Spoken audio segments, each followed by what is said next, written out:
वाचक म्हणून आपल्या समाजातील महत्त्वाच्या मुद्द्यांची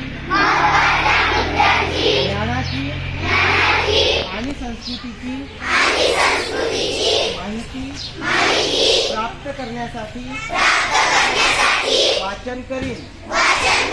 पुस्तक, लेख आणि इतर स्रोतांमधून मिळणाऱ्या ज्ञानाचा आदर करीन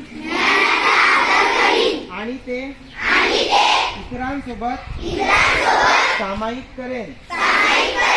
मी वाचनाचा प्रसार करून आपल्या समाजाच्या बौद्धिक विकासाला हातभार लावेल.